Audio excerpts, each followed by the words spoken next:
नमस्कार दोस्तों, कैसे आप सभी लोग। उम्मीद है सभी स्वस्थ होंगे और मस्त होंगे। 2 या 3 नंबर यहाँ से पक्का आने वाले हैं आपके, ठीक है ना। सिर्फ 15-20 मिनट की वीडियो है और 2-3 नंबर आप कंफर्म कर सकते हैं। गारंटी है कि आपके यहाँ से क्वेश्चन आ जाएगा। ध्यान रखना है, ईवीएस का क्वेश्चन बनेगा तो 2 या 3 नंबर मिल सकते हैं, 2 भी मिल सकते हैं, 1 भी आ सकता है, लेकिन आएगा ज़रूर। इसके बिना पेपर बनेगा नहीं, इतनी मैं गारंटी देता हूँ। चलिए शुरू कर लें फिर, बिना देरी किए। मधुमक्खी और फूल के बीच कैसा संबंध होता है, बताओ। मधुमक्खी और फूल के बीच कैसा संबंध होता है ये आपको बताना है। परजीविता का होगा, परभक्षण का होगा, सहजीविता का होगा, प्रतिस्पर्धा का होगा। बताओ कौन सा उत्तर सही हो जाएगा इसका। इसका उत्तर होगा सहजीविता, क्योंकि मधुमक्खी और फूल दोनों को ही फायदा होता है। मधुमक्खी क्या करेगी, पॉलिनेशन करेगी, पराग कण को लेके जाएगी दूसरे फूल तक, और फूल को भी फायदा होगा, है ना। और मधुमक्खी को क्या फायदा होगा, मधुमक्खी को इसके बदले मिलेगा शहद। तो इसको सहजीविता कहते हैं। सह मतलब दोनों साथ, और जीवित मतलब जिंदा रहो। प्रश्न संख्या चलते आगे 2, ट्रिक के साथ सिखाएंगे, सुनो। जू और मनुष्य के बीच संबंध क्या कहलाता है। अब सिर में जू है, सहजीविता कहलाएगा। बताओ दोनों को फायदा हो रहा नहीं हो रहा। परजीवी कहलाएगा या सहभोजिता कहलाएगा, सहयोग कहलाएगा। तो सहयोग तो वैसे भी इसका उत्तर गलत है, तो परजीवी वाला यानी बी वाला उत्तर सही है, कि वो मनुष्य के सिर में रहकर सिर्फ अपना भोजन कर रहा है, उसे दूसरों से कोई लेना देना नहीं, दूसरा मनुष्य को नुकसान भी हो रहा है, तो इसको परजीविता कहते हैं। प्रश्न संख्या 3, गाय के साथ रहने वाला बगुला क्या दर्शाता है। परजीविता, सहभोजिता, परभक्षण, प्रतिस्पर्धा। बताओ गाय की पीठ पर बैठा है कौन, बगुला। अब बगुला क्या दिखाएगा, सहभोजिता दिखाएगा। सहभोजिता का तात्पर्य क्या होता है, सहभोजिता का तात्पर्य होता है कि साथ में भोजन करना। बोले तुम तो बारात में जा ही रहो, हम भी चल रहे हैं, तुम्हारे साथ खाएंगे कुछ, है ना, तो इसे सहभोजिता कहते हैं। शेर और हिरण का संबंध कैसा है, सहजीविता का होगा, कभी नहीं होगा, है ना। परजीविता का होगा, परभक्षण का होगा, कौन सा होगा बताओ। यह सहयोग का, सहयोग की बात कर रहे हो, शेर और हिरण में कभी सहयोग हो सकता है क्या, तो इसका सी वाला उत्तर सही होगा, परभक्षण। भक्षण कहते हैं पूरी तरह से भस्म कर जाना, खा जाना। प्रश्न संख्या है आगे 5, घास हिरण शेर, घास हिरण शेर पारतंत्र है, खाद्य जाल है, खाद्य श्रृंखला है, तो ये वाला उत्तर सही हो जाएगा, ये खाद्य श्रृंखला है। जब एक लाइन में सभी उपभोक्ता और उपयोग करने वाले या प्रोड्यूसर जो पैदा करने वाले होते हैं तो उसे हम खाद्य श्रृंखला कहते हैं, और जब श्रृंखला आपस में मिलाई जाती है तो खाद्य जाल बनता है। ये ध्यान रखना है। जो जीव स्वयं भोजन बनाते कहलाते हैं, स्वयं भोजन खुद बना रहे हैं भोजन, और खुद कौन बना रहा है, उत्पादक बनाते हैं। कौन बनाता है, उत्पादक, पैदा करने वाले, प्रोड्यूसर। प्रश्न संख्या 7, हरे पौधे किस श्रेणी में आते हैं। अब हरे पौधे उपभोक्ता तो होते नहीं हैं, वो उत्पादक होते हैं, यानी खाना पैदा करने वाले होते हैं, अपघटक भी नहीं होते, परजीवी भी नहीं होते। आगे चलते, प्रश्न संख्या हमारे पास 8, मृत जीवों को सड़ाने वाला जीव कहलाता है। अब कोई मर गया है, उसको कोई सड़ा रहा है तो क्या कहलाएगा, उत्पादक तो कहलाएगा नहीं, उपभोक्ता कहलाएगा, अपघटक। अपघटक कहलाता है, क्या कहलाता है, अपघटक कहलाता है। अपघटक का मतलब ही होता है डिकम्पोजिशन, डिकम्पोजिशन। मनुष्य किस प्रकार का जीव है, तो मनुष्य भैया सर्वाहारी जीव होता है, सब खाता है मनुष्य, है ना।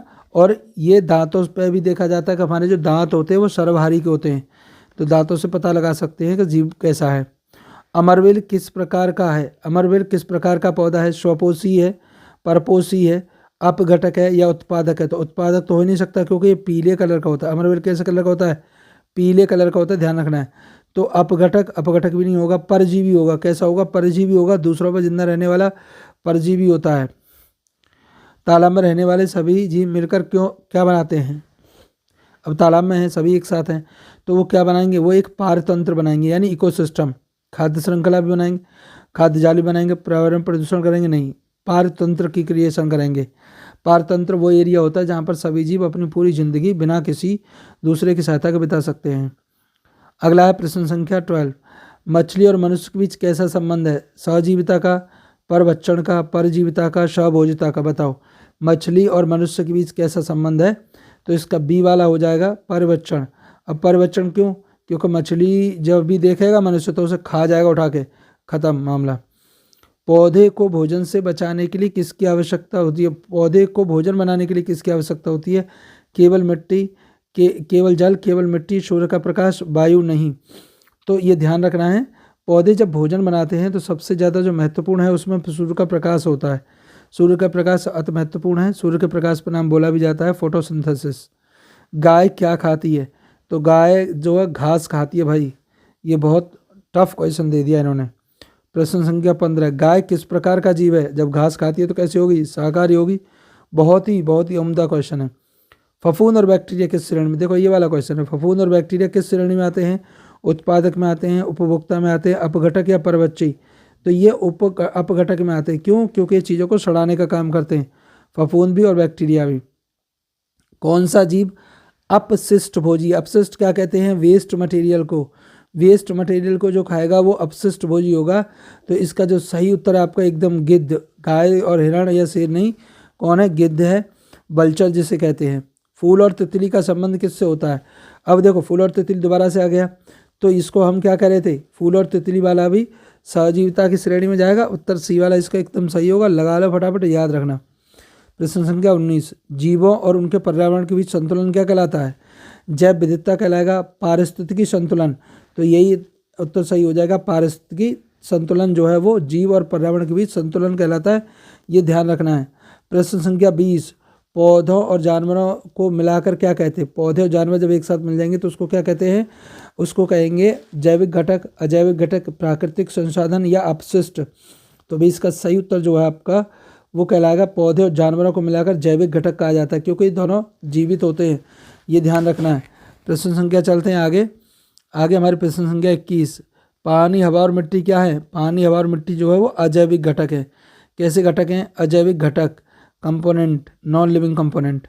कौन सा जीव मांस खाता है? गाय, बकरी, शेर, हिरण? तो इसमें भी बहुत ही महत्वपूर्ण क्वेश्चन नहीं है भाई, बहुत अच्छा लगाओगे भी आसानी से, है ना।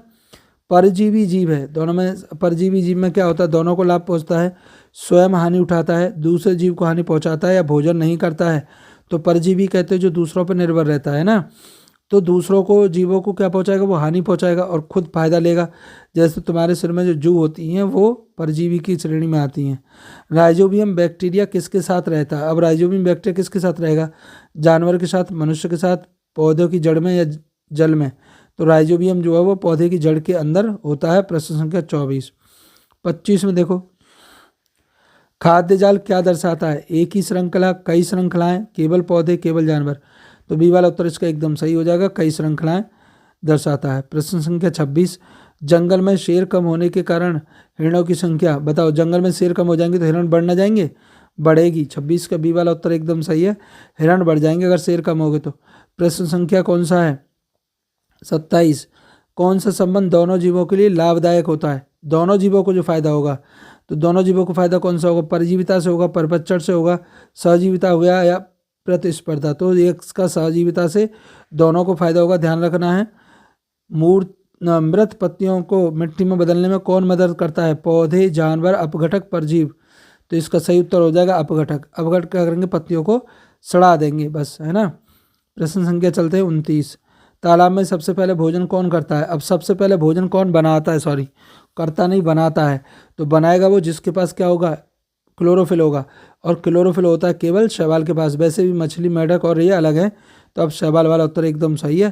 प्रश्न संख्या है हमारे पास 30, जीव एक दूसरे पर निर्भर रहते क्योंकि वे अकेले नहीं रह सकते? भोजन और आश्रय के लिए। तो ये वाला हमारा सही हो जाएगा, बी वाला, भोजन और आश्रय के लिए।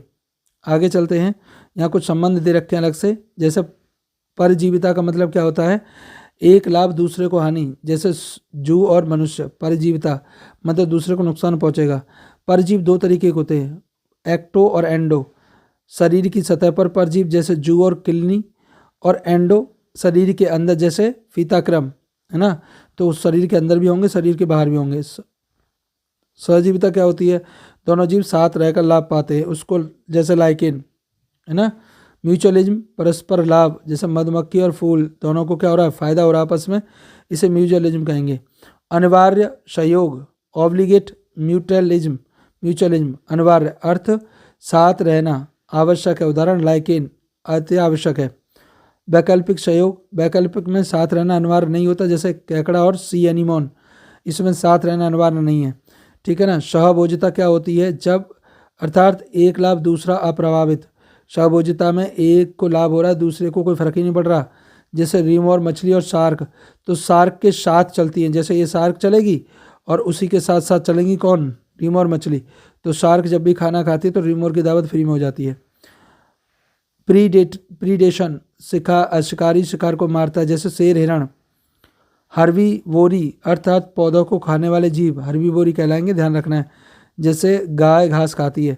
प्रतिस्पर्धा कॉम्पिटिशन, अर्थ संसाधनों के लिए संघर्ष, पौधे प्रकाश के लिए करते हैं। अंतः प्रजाति, एक ही प्रजाति में संघर्ष, जैसे हिरणों में मादा हेतु, ये मनुष्यों में भी होता है ना। अंतर प्रजाति प्रतिस्पर्धा। अंतर प्रजातीय प्रतिस्पर्धा विभिन्न जातियों में, जैसे शेर और लगड़बग्गा, ये खाने के लिए करते हैं। इसका उद्देश्य खाना हो सकता है जब दूसरी अन्य जातियों के साथ झगड़ा होता है।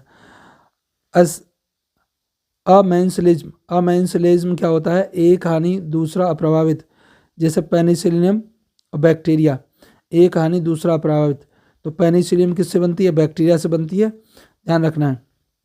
न्यूट्रलिज्म, दोनों को लाभ न हानि कोई मतलब ही नहीं है, जंगल के बीच असंबंधित जीव, है ना। जैसे आउल है, आउल और रेट है, आउल और रेट में क्या होता है, कोई अंतर, कोई संबंध होता है कि आउल जो है वो रेट को खा सकता है ना। लेकिन अगर पैरट है और रेट है तो वो कैसे होंगे, न्यूट्रलिज्म होंगे, उन दोनों में कोई भी संबंध नहीं होगा। पराग संबंध, पराग संबंध का मतलब होता है परागकरण में सहायता करना, जैसे मधुमक्खी और फूल। बीज प्रसार संबंध, बीज फैलाने वाले में मदद करना, जैसे पक्षी और फलदार पौधे, फलदार पौधे के जो बीज है वो पक्षी खाएंगे और उसे दूर तक ले जाएंगे। परपोषण, है ना, परपोषण कह रहे हैं हम यहाँ पे होस्ट पैरासाइट रिलेशन, अर्थात परजीवी पोषक पर निर्भर करता है, जैसे मलेरिया परजीवी किस पर रहता है, मानव पर। मृत भोजिका, मृत भोजिका को मृत पदार्थों से भोजन, जैसे कवक, कवक यानी फंगस जो ब्रेड पर लगती है वो सड़े हुए भोजन से। अपघटन संबंध डिकम्पोजिशन, मृत जीवों का अपघटन, जैसे बैक्टीरिया, सहवास, एक जीव दूसरे के घर में रहता है, सहवास कहते हैं उसे। सहवास का मतलब एक जीव जब दूसरे के घर में रहेगा तो उसे सहवास कहेंगे। पेड़ों पर रहने वाले पक्षी। आगे देखिए, स्वच्छता संबंध, सफाई करने हेतु, जैसे क्लीनर मछली का काम ये उसमें भी होती है, एक्वेरियम जो होता है ना, आर्टिफिशियल जो पॉन्ड बनाते हैं घर पर, जो एक्वेरियम रखते हैं उसमें भी होती है क्लीनर मछली, इसका काम होता है साफ सफाई करना। पराश्रय डिपेंडेंस, एक जीव पूरा दूसरे जीव पर निर्भर होता है, जैसे अमरबेल जो है वो पौधे पर निर्भर होती है ना, तो उसे पराश्रय करेंगे। सामाजिक सहयोग, समूह में रहकर लाभ, तो उसे सामाजिक सहयोग कहेंगे, जैसे चींटियाँ जो है समूह रहकर लाभ उठाती हैं। और आगे है औपनिवेशिक संबंध, कॉलोनियल, कॉलोनी बनाकर रहना, जैसे प्रवाल, कोरल जो होते हैं वो कॉलोनी बनाकर रहते हैं। सहकारिता, बिना बाध्यता सहयोग, भेड़ियों का समूह। कॉपरेशन भी देखा होगा ना, है ना। आगे है हमारा सह अस्तित्व, एक स्थान पर शांतिपूर्वक रहना, जंगल में विभिन्न जीव जो है शांतिपूर्वक रहते हैं। भोजन श्रृंखला संबंध, ऊर्जा का स्थानांतरण, जैसे घास से हिरन में और हिरन से शेर में जाएगी। भोजन जाल संबंध, अनेक भोजन श्रृंखलाएं जब एक साथ जुड़ जाती हैं तो उसे क्या कहेंगे हम, भोजन जाल संबंध कहते हैं। पारिस्थितिकी संतुलन संबंध, अर्थ सभी संबंध मिलकर संतुलन बनाए रखते हैं, उदाहरणतः संपूर्ण पारिस्थितिकी तंत्र, ठीक है ना। इस तरीके से हमने ये संबंध वाला जो चैप्टर है वो फिनिश कर लिया है। आप वीडियो को प्लीज़ लाइक, चैनल को सब्सक्राइब कर लीजिए। धन्यवाद।